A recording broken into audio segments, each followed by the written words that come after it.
Здравствуйте, дорогие друзья! Наш сегодняшний выпуск посвящен уникальной личности Димаша Ахмедовича Кунаева. Его можно смело назвать одним из величайших руководителей 20 века. Но что еще важнее, его имя навсегда останется в сердцах казахстанцев. Ну и что самое интересное для меня, Димаша Кудайбергена назвали именно в честь Димаша Ахмедовича Кунаева. И более того, вместе с именем Димашу Кудайбергену еще и передалось очень много положительных качеств. Так что сегодня об этом и еще о многом другом мы поговорим. Надеюсь, что будет очень интересно. Располагайтесь поудобнее, поддержите наш выпуск лайком и комментарием. И я желаю вам приятного просмотра.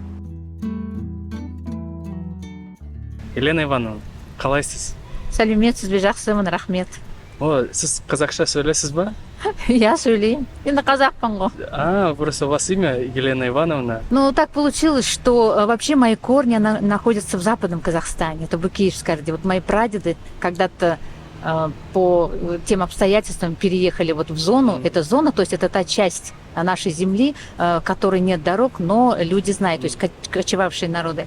И получилось, что так размеживание границ, и мы остались в России. Вот. То есть я родилась уже на территории России, в Волгоградской области. Ну и потом уже по воле судьбы я попала сюда, вот опять в Быкеевскую Орду, представляете, вот так получилось. Оттуда уже сюда, в музей Димухамеда Ахмедовича Кунаева. Вы почти 10 лет руководите музеем Димаша Ахмедовича Кунаева. Да, здесь 10 лет, а до этого я работала в музее Джангирхана, это в Западном Казахстане, в Быкеевской Орде. Мы сейчас с вами записываем нашу беседу, находясь на улице Тулебаева. Вот как раз рядом с нами квартира, в которой Димаш Ахмедович проживал. Вот недалеко как раз музей, куда тоже можно прийти, посмотреть. И мы записываем специально нашу беседу для того, чтобы в преддверии такого интересного события, как Ночь музеев, напомнить жителям города Алматы и гостям города о том, что у них есть такая уникальная возможность прийти и посмотреть, как жил один из, наверное, величайших руководителей 20 века. Да, действительно, вот, Иван, музей занимает огромное место в сердце общества и открыто для общественности. И этому вот способствуют как раз и различные мероприятия. И одно из них, 18 мая, это Международный день музеев, акция «Ночь музеев». Вот каждый год ИКОМ дает определенную тему. В этом году оно дало музей, образование и научные исследования. Ну, мы тоже, как вы сказали, уже не остались в стороне, подготовили программу, управление культуры его уже подтвердило. И это начинается с того, что у нас с 10 часов начинается бесплатный вход во все музеи. Вот наш музей находится в объединении музеев города Алматы. С 10 часов вечера или? Нет, с 10 часов утра, весь день, да. Весь день. Но основная программа у нас начинается в 6 вечера. Вечерний? Да, вечерний. И до скольки? 6 и до 12 ночи. До 12 да. ночи можно. То есть у нас будет вход бесплатный, опять-таки это будут наши презентации раритетных экспонатов из фонда. То есть... Мне сказали, что какой-то вы сюрприз готовите, да? Да, вот именно у нас в музее действительно это такой раритетный экспонат. А с ним у нас презентацию сделает племянница Димухамеда Ахмедовича Кунаева, Серикбаева Жанет Таулетовна. Мы с ней, кстати, тоже сегодня еще поговорим, но больше сконцентрируемся на личности Димаша Ахмедовича. А с вами я хотел, знаете, о чем поговорить? Давайте немного вспомним про достижения Димаша Ахмедовича. Я знаю, что у него какие-то фантастические были показатели по результатам работы, там 10-кратное увеличение там, по экономике, по там, производству, по... Ну, в общем, какая-то вообще фантастика. Можете вот рассказать, потому что вы, как специалист, больше меня знаете. Спонсор сегодняшнего выпуска – Aviasales KZ. Поиск дешевых авиабилетов и кэшбэк от путешествий. Да, нужно сказать, что Димухамед Ахмедович Кунаев был на руководящей должности в течение 45 лет, из них 25 лет секретарем Казахской ССР, 20 лет был членом Политбюро ЦК КПСС и также еще входил в десятку выдающихся коммунистов. То есть вот партийный билет у него был под номером 11, а под номером 1 был Владимира Ленина. То есть это тоже, я думаю, имеет огромное значение. Затем он был Казахстаном вот с 1960 по 1962 годы, с 1964 по 1986 годы руководил. То есть вот в течение почти 25 лет. За все свои годы, конечно же, Димаш Ахмедович поднял экономику Казахстана. До его прихода на руководящую должность у нас Казахстан по экономике занимал 14 место. Вот с 14 места к 1986 году он поднимает на 3 место. То есть на 1-м месте была Россия, на 2-м месте Украина, и 3-е место занимал Казахстан. Круто. Вот Ольжа Сулейменов, наш известный поэт, в своей книге напишет так, писатель, что Динмухамед Ахмедчкунаев из одного Казахстана сделал целых 7 Казахстанов. И это в действительности так. Ведь за его руководство 25-летнее у нас сейчас, например, 87 городов, да, 43 города было новых построено. Свыше 2000 колхозов и совхозов. И всю вот территорию он сохранил именно в том виде, которая была вот до него, до сегодняшних дней. То есть, опять-таки, за территорию, за землю Димаш Ахмедович внес огромный вклад. Причем еще я вот вспоминаю, что вы рассказывали про то, что он начал даже вот так вот развивать Казахстан, можно сказать, еще до того, как стал главой Первым секретарем Казахстана. Первым секретарем, да. Да, вы правильно заметили. Вот в 1942 году, когда шла Великая Отечественная война, ему было всего лишь 30 лет. Тогда он был назначен на пост Совета народных комиссаров, заместитель председателя Совета народных комиссаров. И вот это в это время... третий да, он был третьим человеком, который курировал союзной промышленностью, с прямым подчинением Сталину. Всей страны третий. Да, третья личность, вот такая выдающаяся была. И нужно сказать, что он в то время смог поставить мощь и оборону Казахстана на нужды войны. То есть, опять-таки, мы с гордостью можем сказать, что Казахстан внес огромный вклад в победу над фашизмом. Плюс еще он сохранил культуру, да? Да. Потому что он Мосфильм, Ленфильм. Да, это сейчас расскажу, потому что вот из 10 пуль 9 были отлиты добытого у нас в Казахстане. То есть вот такой дивизии были сформированы здесь. И правильно вы сказали, в 1942 году как раз были эвакуированы фабрики, заводы, вот Ленфильм, Мосфильм, то есть множество. Да, все это было именно перевезено сюда, к нам в Алматы или на территорию нашего Казахстана, где оно дальше уже получило свое развитие. Конечно же, не оставали наши отечественные производители. В то время у нас тоже были свои заводы, фабрики, которые тоже функционировали. И вот Димаш Ахмедович всем этим курировал. То есть вот за свою вот те годы трудные, когда были в Великой Отечественной войне, и позже, когда он уже станет первым секретарем Казахской ССР, все свои личные качества, организаторские способности, лидерские качества у него также останутся и даже будут, и он не изменит никакому своему качеству. И все свои силы, все усилия он будет направлять на развитие, да, развитие Казахстана. Из вот еще таких вот уникальных вещей, уникальных примеров его деятельности, что можно отметить? Вот я знаю, что именно он стал инициатором постройки Капшигайского водохранилища. В честь него, кстати, назвали город Кунаев. Да, вот в 2022 году по указу президента действительно было переименовано город. И Капшигайское водохранилище, и множество объектов. Например, если взять нашу Алмату, то свыше 100 зданий было построено при Димаше Ахмедовиче. Самое первое, это самое высокое сейсмостойкое здание, которое было до 2008 года, гостиница «Казахстан».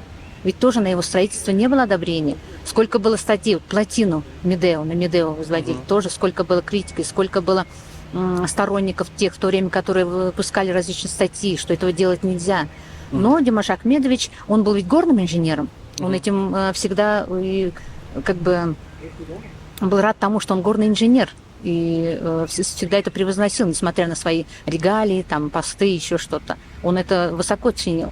И говорил при жизни, что каждый человек должен первоначально все-таки освоить нужную профессию для себя, любимую профессию, и дальше уже как бы пойдет его карьера. И хочу заметить, опять-таки, что с Димашем Ахмедовичем работали в то время такие люди известные, как, например, Асанбай Аскаров. И вот при жизни он скажет так, характеризуя, да, что Динмухамед Ахмедович Кунаев был не только политическим лидером, он был духовным наставником нации. Глубокий ум, высокий интеллект, эрудиция. Вот эти вот отличительные качества Динмухамеда Ахмедовича Кунаева. То есть он все вот изменил качество жизни людей. То есть на его примере, вот можно сказать словами древнегреческого философа Эпикура, который сказал: «Дела громче слов».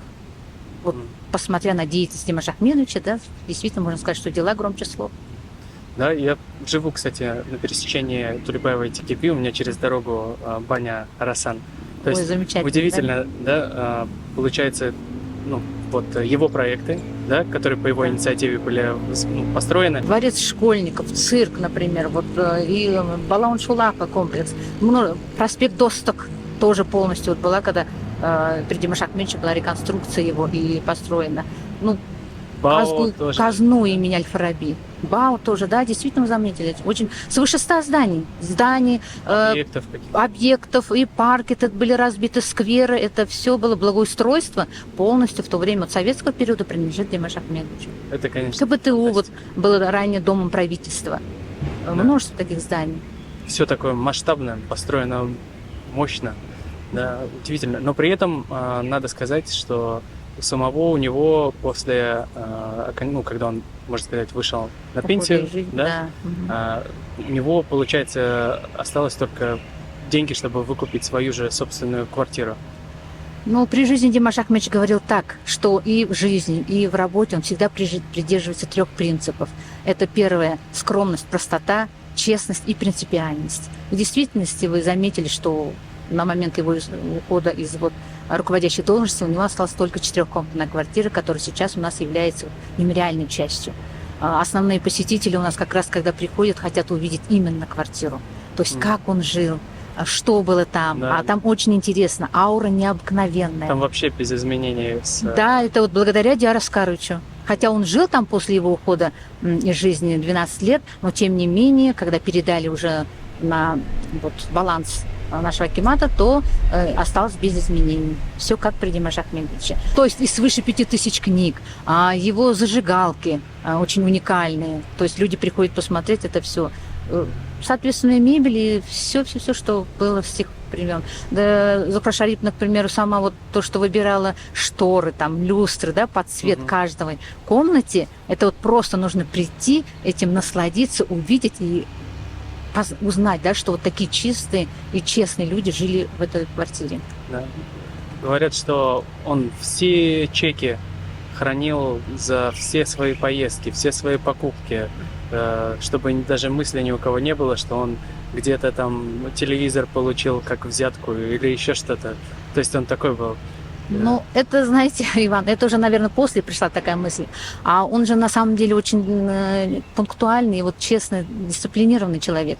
И даже когда в то время было такое, что если делегация выезжает за границу, то им дают наши советские деньги, чтобы они могли там поменять и что-то для себя, для семьи приобрести. Из всех этих чиновников Димаш Ахмедович был единственным человеком, который эти деньги привозил обратно, а на свои личные средства покупал что-то и привозил чеки. А хранить уже их хранила Зухра Шариповна. Это была тоже удивительная женщина, круглый интересом разнообразен. В то время она уже владела английским. И благодаря, опять-таки, то, что Зухра Шариповна все это сохранила, это все пригодилось ей в 1986 году. А как вы можете охарактеризовать характер Димаша Ахмедовича? Что это был за человек? Почему он не думал о личных каких-то выгодах, какой-то наживе? Что это такое было? Это патриотизм или это воспитание? Почему он был именно таким? Ну, скорее всего, действительно, это, наверное, и воспитание, это зависит от семьи, потому что его отец Милли Ахмед Жумабаевич, он так воспитал всех детей, которые в то время, и Димаш Ахмедович, и Аскар Милли Ахмедович, его младший брат, который говорил, что в Димаше Ахмедовиче сосредоточены все эти качества. К примеру, Димаш Ахмедович, почему его так назвали, это опять-таки благодаря его деду Жумабай Ата. Он совершил хадж в Мекку дважды. И когда родился Димаш Ахмедович, он попросил, сказал, чтобы его назвали Дин Мухаммедом. Опять-таки, отца мы всегда называем Минли Ахмед Ата, да, а отчество Ахмедович. Здесь тоже возникает вопрос, когда приходят посетители, почему так? На самом деле его звали Ахмедом, но в детстве, оказывается, он очень много болел, и у него было большое родимое пятно. Мен, то есть, да, на нашем казахском. А у нас есть такое поверье, что если мы это мен ставим или в начале, или в конце его имени, то эта болезнь отходит. И таким образом он стал Минли Ахмедом. Но Димаш Ахмедович сам взял имя, отчество Ахмедович. Тоже такой интересный факт из жизни. А Димашем его называл всегда Леонид Ильич Брежнев. Знаете, они были очень хорошими, в первую очередь, руководителями тех лет, и у них была большая дружба. В интернете есть такая информация или шутка, я даже не знаю, что они родственники были с Брежневым. Что их даже иногда называли родственниками. Ну, родственниками, не знаю, нет, Может, потому что они были шутку, да? честными, да, в то время вот такими коммунистами, как это было в то время, и работали на благо советского Казахстана, то есть Советского Союза в то время Ленин Ильич, Димаш Ахмедович на благо нашего советского Казахстана.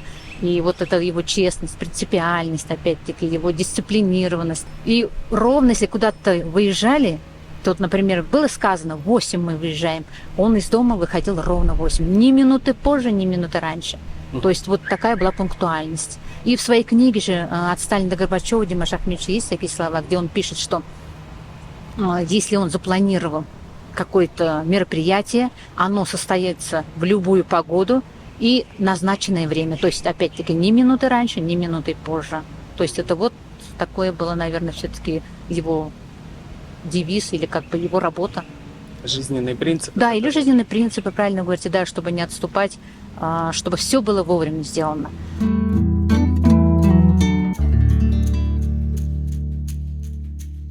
А вы, получается, вы племянница Да. Димаша Ахметовича, но вот Елена Ивановна сказала, что, в принципе, вас можно как дочку назвать Димаш Ахметович, потому что вы довольно много времени с ним проводили. Как ваше детство вот было? Какие воспоминания вспоминаются вот именно совместно с Димашем Ахметовичем? Знаете, вот все, что помнится, это то, что он был очень и очень внимательным и добрым человеком. Ко всем близким, ко всем друзьям. Во-первых, вот по натуре он вообще достаточно мягкий человек. Но при этом у него был очень сильный стержень. Это вот я поражаюсь вот воспитанию своих, ну, как у нас говорят, ата и апа. Я не видела, чтобы они... Вот дед, во всяком случае, бабушка-то вообще, она мягкая, кроткая, вот. А дед, он никогда особо вот, чтобы он какие-то нравоучения говорил, вот даже уже нам, внукам. Но я помню, что у него такой настолько непререкаемый был авторитет, и даже Димаш Ахметович его как-то, ну, не то что боялся, он старался его не огорчать, вот, чтобы он как-то не обиделся на него или как-то не так воспринял. Ну, из детства я действительно помню, ну, во-первых, он очень много работал, конечно. Это вот 50-е годы, значит, вот где-то, наверное, с года 54-го, 55-го, вот так я помню, сколько себя. И всегда, вы знаете, вот он интересовался, допустим, что вот нас интересует. Он всегда спрашивал круг интересов, чем ты будешь заниматься, что ты планируешь. Ну, поскольку я гуманитарий, как говорится, чистой воды, как-то так вот и меня интересовали в свое время литература, и история, как-то вот обществоведение было, мне было интересно.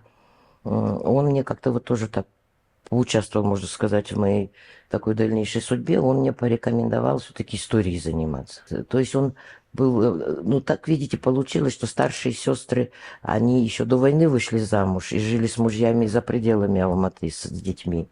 Вот. К маме у него было мое особое отношение, потому что она была фронтовичкой.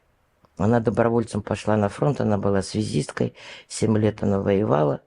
Ну, то есть 2 года, до 47-го года еще связь восстанавливали в Европе. И он очень этим гордился. И вы знаете, мне даже как-то показалось, что он немножко как-то комплексовал, что он не был на фронте. Ему очень хотелось там быть. Но он был настолько талантливый руководитель, вот как сейчас говорят, кризис-менеджер. Вот он же за 6 лет, первые 6 лет своей работы, он очень много чего сделал и поднялся, в общем-то, с помощника бурового мастера, можно сказать, из шахты, до директора рудоуправления. Алтай, полиметалл, золото, что-то, в общем, такое сложное название.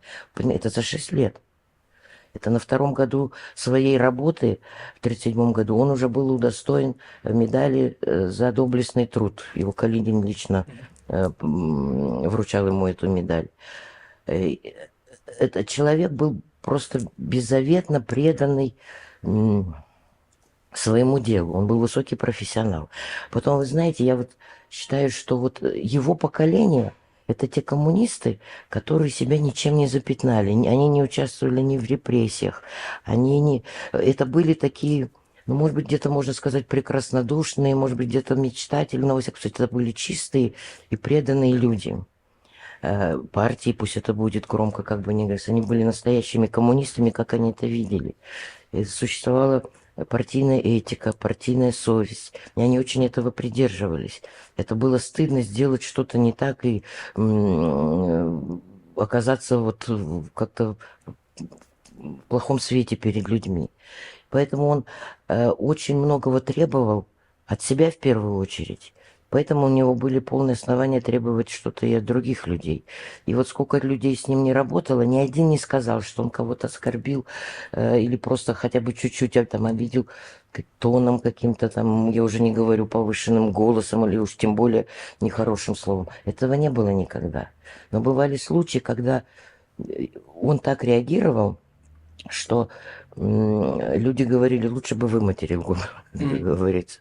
Потому что, если можно такой случай я расскажу, это мне один из посетителей рассказывал уже, когда вот у нас музей этот открылся. Он сказал, что это было где-то в 70-е годы, он был комсомольским лидером вот в Южном Казахстане. И получилось так, что он, говорит, очень быстро вырос, как говорится, по этой комсомольской линии, там, каким-то лидером стал. И, говорит, ну, голова закружилась. И немножечко он стал злоупотреблять. И вот в один из приездов Димаша Ахметовича в этот регион, в один из его визитов, оказалось, что вот один из руководителей молодых этого региона, его не оказалось на месте. Вот. И когда он, значит, появился на работе, ему сказали, ну, надо ехать в Алмату, там тебя Димаш Ахметович ждет. Вот, и он говорит, я не помню, как я ехал, на поезде или на этом машине меня везли, я не помню, как поднимался. А потом вот в этом здании, ну тогда учреждение, почему они всегда делали двери, вот вход с тамбурами. И он говорит, я одно открыл, и в этом тамбуре стою, говорит, вот на ватных ногах не могу зайти. Единственное, что помню, он говорит, ну, видимо, секретарша мне говорит, дала ускорение, говорит, сзади дверь закрыли, и я оказался и вот в кабинете, и Димаш Ахметович сидел, писал. Писал, не поднимал головы, и через какое-то время вдруг, значит, вот поднял глаза, вот прямо посмотрел в глаза и говорит, ну вы все поняли? Он говорит, вот лучше бы он мне, говорит, вот прям по всем этажам, как говорится.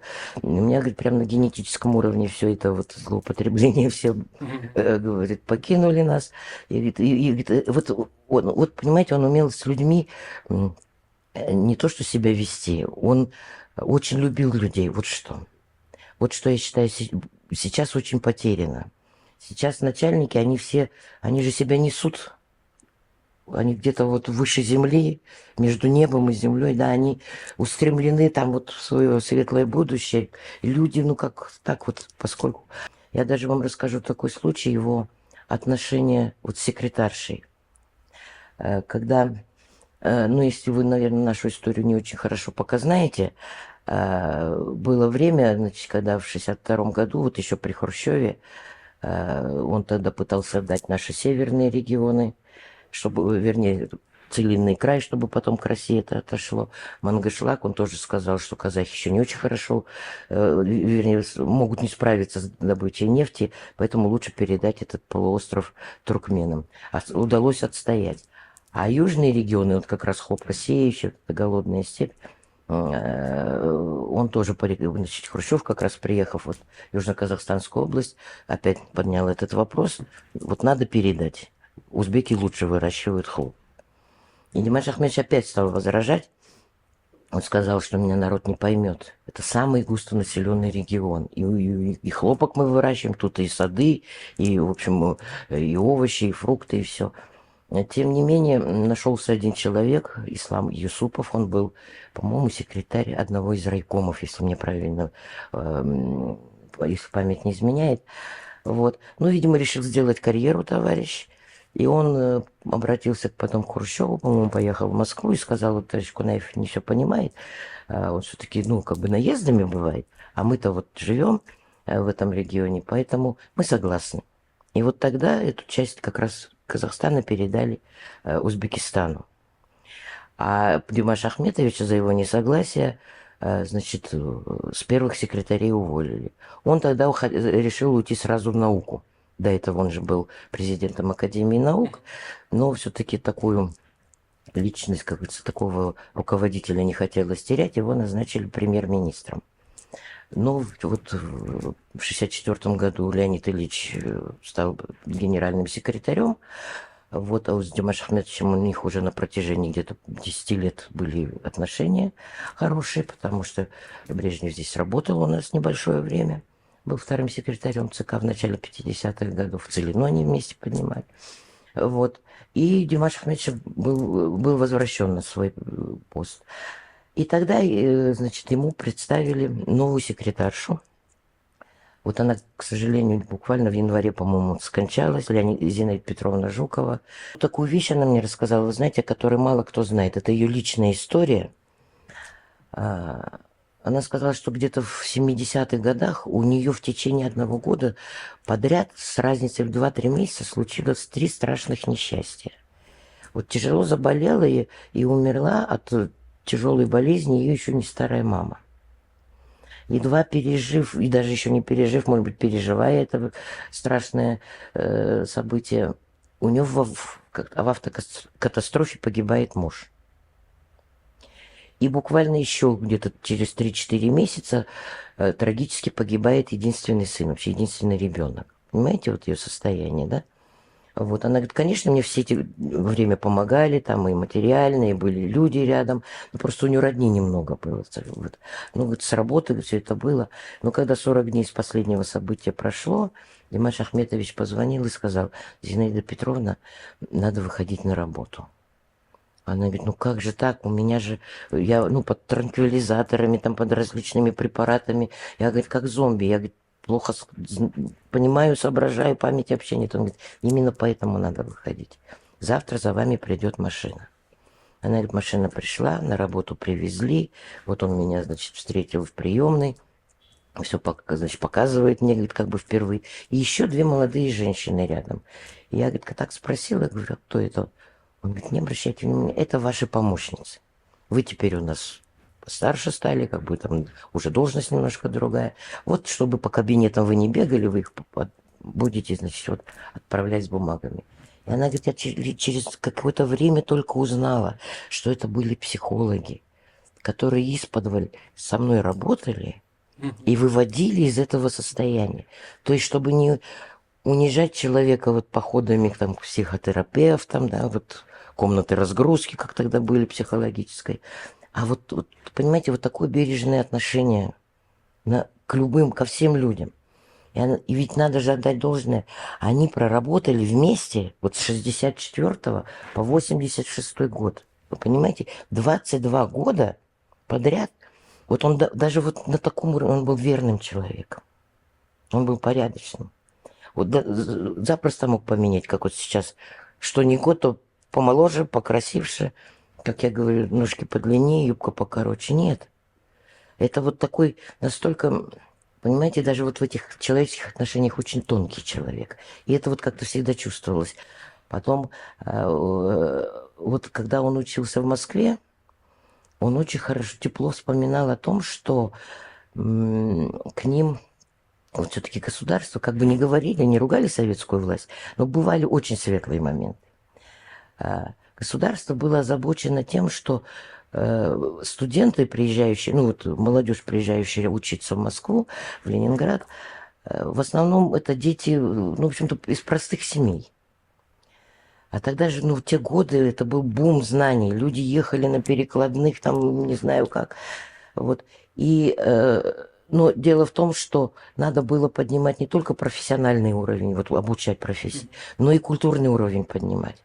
И поэтому в вузы ходили представители искусства. И вот потом, позже, став уже первым секретарем ЦК, вспомнив о том, какое на них это воздействие оказывало, знакомство с такими великими, выдающимися деятелями искусства. Димаш Ахметович устроил так, что в Казахстан, ну, вообще, вот мы в Алмате жили, приезжали лучшие театральные коллективы Москвы, Ленинграда и вообще Советского Союза. Это вот до 86 года. И не на...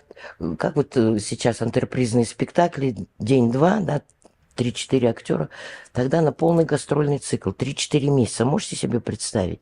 С сентября до вот почти Нового года здесь живут, там, допустим, ну, БДТ вот к нам дважды приезжал.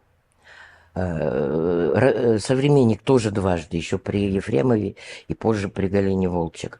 И МХАТ, и Малый, и Вахтанг. Ну, перечислять, вот, то есть все, какие были. Мало того, Моисеевский ансамбль, ансамбль «Березка». Ну, вот коллективы совершенно разные.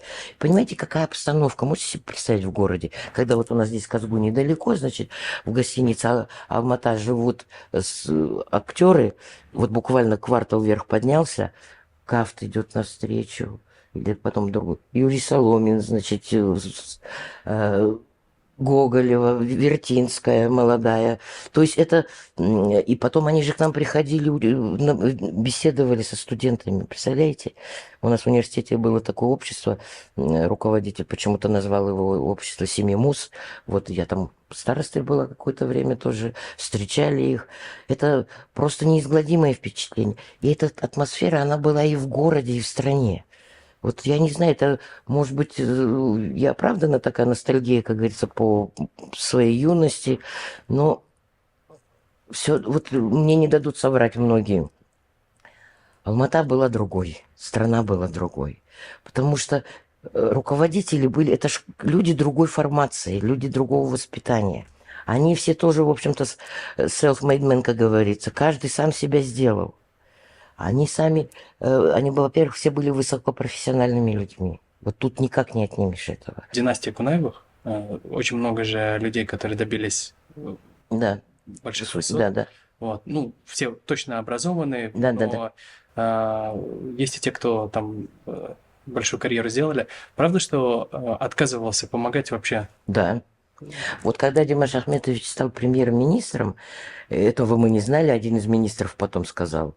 Он, говорит, он нас всех собрал и сказал, говорит, вот я вам говорю, а вы всем остальным своим сотрудникам скажите, если кто-то придет и скажет, что он от меня, даже не то, что я послал, а что вот там мой родственник или там родственник родственника, гоните в шею. Вот это самое жесткое выражение, которое мы от него слышали.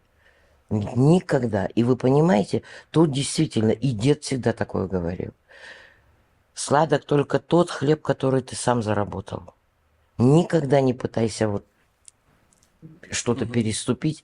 И мне вот мама, я помню, когда мне буквально уже лет 6, наверное, 7 было, она мне уже какие-то там начинались такие вот наставления по поводу там поведения. Там, и она сказала, говорит, если я хоть когда-нибудь услышу, узнаю, это вот старший брат, и я, ну, у нас 1,5 года разница, младший еще маленький был, что вы где-то хвастаетесь, где-то сказали, что вы имеете отношение к... Ага, у нас они тогда говорили. Они вот даже по имени... Ну, у нас не принято имя так вот, как говорится, в суе упоминать. Вот. И вот. Она говорит, я вас просто... Ну, она у нас фронтовичка такой, человек суровый, она говорит, за душу. По-казахски. Бондры, вольтрем. Мне это страшно, конечно, стало. Что меня душить, я вообще ничего не... Она говорит, хвастать могут только родители. Не мы, никто. Говорит, только родители, которые его родили и воспитали. Вы можете тихо внутри гордиться. Никогда в жизни этого не упоминайте. Понимаете, его считали святым, но он очень этого не любил. Он старался... Он вообще налезть он никогда не был падок. Для него это было, знаете, вот ну, настолько низким качеством, что это просто было видно по нему. Рядом с ним никогда не было, вот я говорю, в его команде не было таких тоже низких, подлых людей. Вот, ну, единственное, когда вот случилась эта беда у нас, вот 86-й год, ну, тогда просто запугали всех после этого восстания, очень многих посадили. Димаша Ахметовича самого под домашний арест на 4 года. И то да, арест же сняли только после кончины Зухры Шариповны, а так еще неизвестно, сколько бы он длился. Причем строжайший арест. Не как вот сейчас эти браслеты там, ему не выходить не разрешали, ни к нему приходить не разрешали. То есть не просто арест, а изоляция полнейшая. При том, что Димаш Ахметович, он настолько компанейский еще человек, он любил и умел быть в компании. Когда он бывал в городе, он обязательно собирал людей. Вот тут вот в зале стояло 2 стола от края до края. И это обязательно какие-то родственники, это еще друзья, это соратники. Вот оставляли места для простых людей, кто знал, потому что вот окна горят, значит, Демикин в городе, если у охранника спросить, есть свободное место, там, если есть, пожалуйста, пусть приходит. Понимаете, он никогда не прятался от народа. А вы сказали Демикен? Демикен – это вот казахское такое, значит, обращение. У нас нет же отчеств изначально. Вот. Имя тоже произносить полностью не принято. Поэтому к старшим обращаются, сокращая. То есть вы, наверное, может быть, слышали там Саке, Маке у нас Да, говорят. Вот, и вот Демикен. А, Демике вот таким образом. Демике. Да. Все. Вот это уважительное такое обращение.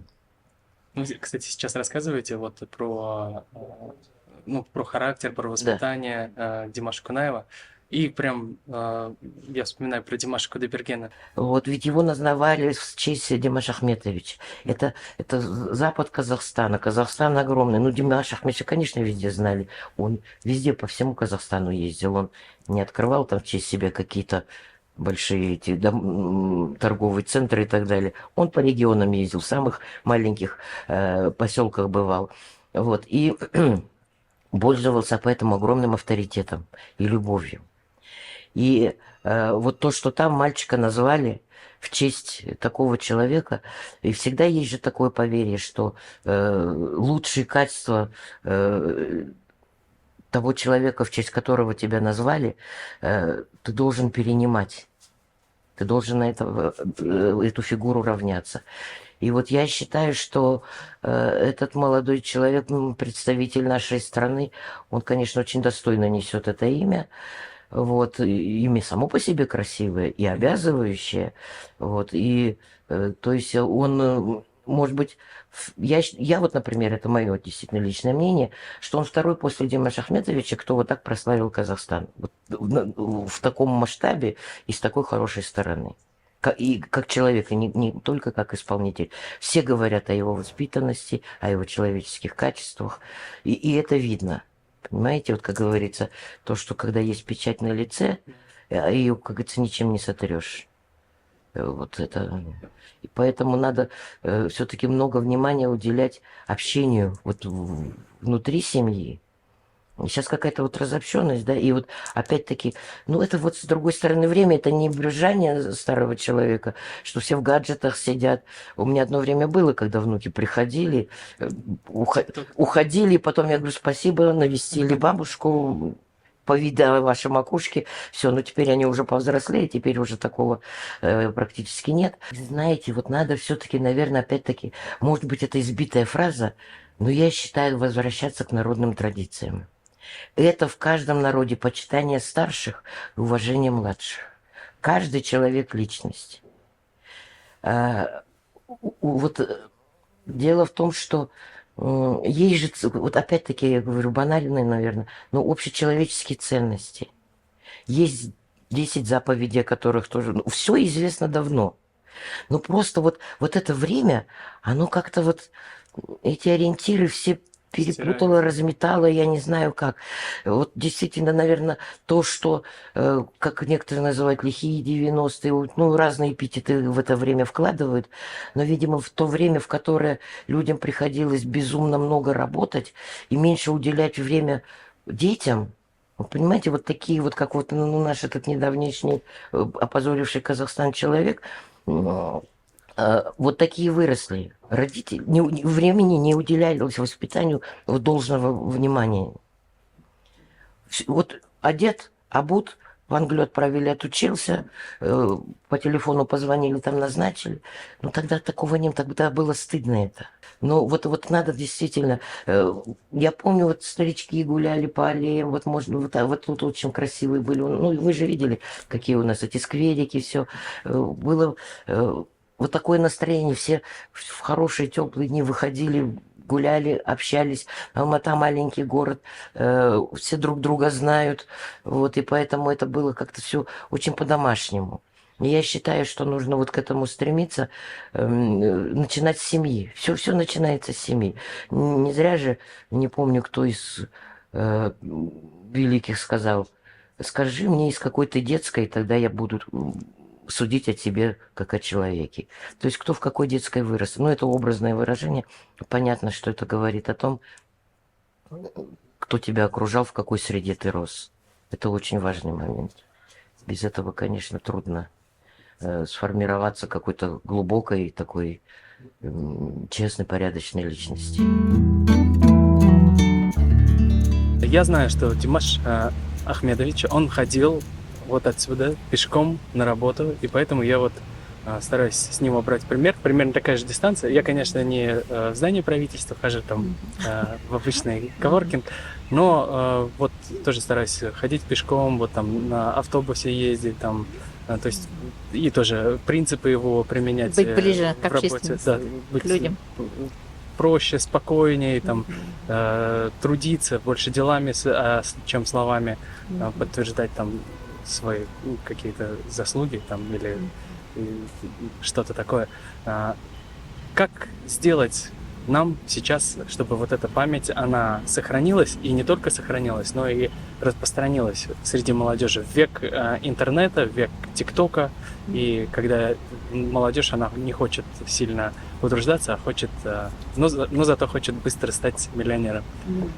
Да, ну это, знаете, наверное, все-таки это, наверное, нужно в первую очередь, опять-таки, я как сказала, что музеи открыты для общественности, нужно привлекать в музеи. Здесь, во-первых, что не нужно читать, нужно только вот внимательно слушать, да, и вот как бы тянуться к истории. Вот отсюда начиная, это, наверное, нужно опять-таки брать с семьи, в семейное воспитание. Ну и, конечно же, мы сейчас привлекаем и школьников, и молодежь, работаем со студентами по меморандуму. Это вся работа ведется, но опять-таки нам нужно это донести до родителей, которые дома говорили бы, что это наша история, что без прошлого нет будущего. Угу. Вот я думаю, что это так будет лучше. Да. То есть мы сами можем, на самом деле, да, это сделать, Конечно, если будем да. друзей, родственников, близких не звать куда-то. Да, посетить хотя бы, ну, месяц там, я не знаю, или несколько, ну, месяц, скажу, да, там хотя бы 1 час посвятить культуре. Ну, Да. это, ладно, сейчас сказано, там, в месяц несколько раз посвятить культуре это время. Тем более много времени это не занимает. Это вроде кажется, что надо собраться, поехать, там, пойти в музей, там, слушать. А на самом деле, вот 15 минут примерно у нас с вами. И это зрительное же восприятие. Да. Вы знаете, можно говорить много, и это не запомнить. Позапрошлом году было 20 тысяч посетителей, вот в 23-м году нас уже посетило 24 тысячи. И вот на следующий год точнее этот год, я планирую, что будет свыше уже как бы, ну, около 30 тысяч. То есть вот таким образом, да, то есть вот люди, которые 1 раз приходят, они уже приводят своих друзей, там, и когда уходят, они действительно с благодарностью говорят, что мы зря время не провели. С такой огромной благодарностью нам отмечают. Тогда что скажем? Ходите, друзья, в музей, да? Да, действительно. Вот улица Тулебаева, 117. Тулебаева, 119 квартира. 119 да. квартира. И нужно, наверное, читать тоже много. Вот я хочу еще заметить напоследок, что Димаш Ахмедович написал мемуары от Сталина до Горбачева, или «Ақиқаттан аттауға болмайды» деген. Это вот на казахский вариант. Қазақша ол жазғанда сол кітабында өзінің пікірін қалдырады. Сол пікірді қазір айтсам, болады ма? Болады ма? Болады. Жақсы. Өзінің кітабында бүйтіп жазған екен. Мен биікке көтерілдім, бірақ халықтан аласайкімді ұмытпадым. Қайтып ашар есігімді қатты жаппадым. Түптің түбінде оралар ортам, ел үшін ағайын ортасы. Басар жерімде, барар жерімде қара жер. Қастерлей білсем, қадірім кетпесін білдім. Панам да ел, данам да ел. Соған арқа сүйдім, содан үйрендім деп жазған екен. И в заключении у него есть там несколько слов, тоже вот могу сказать на русском, на казахском. Ол бүйтіп айтқан екен: мен қазақ халқына бірлік, ынтымақ, табысты еңбек тілеймін. Сол кезде ғана біз молшылыққа кенеліп, отбасымызда қуаныш орнайды. Қазақстандықтар бақытты болыңыздар деп. Шынымен де қазақстандықтар бақытты болыңыздар деп айтқым келеді. Керемет. Вы Мгм. все-таки блестяще, конечно, на казахском языке Рахмет. говорите. Да. Мгм. Рахмет вам. Мгм. Будем рады встретиться еще раз уже на Ночи в музеях. Ну и я, так как ваш сосед, буду регулярно стараться тоже заходить к вам в гости вот, и поддерживать. Спасибо вам, Иван, тоже огромное, что вы пришли и популяризируете жизнедеятельность Димаша Ахметовича, и в частности нашего музея. Огромное спасибо. Рахмет. Алға Қазақстан, Алға Казахстан. алға музейлер, Алға музейлер. алға музейлер. Рахмет. Алға Димаш. Алға Димаш Ахметович. Димаш. Дұрыс, иә. Рахмет. Рахмет сізге көп.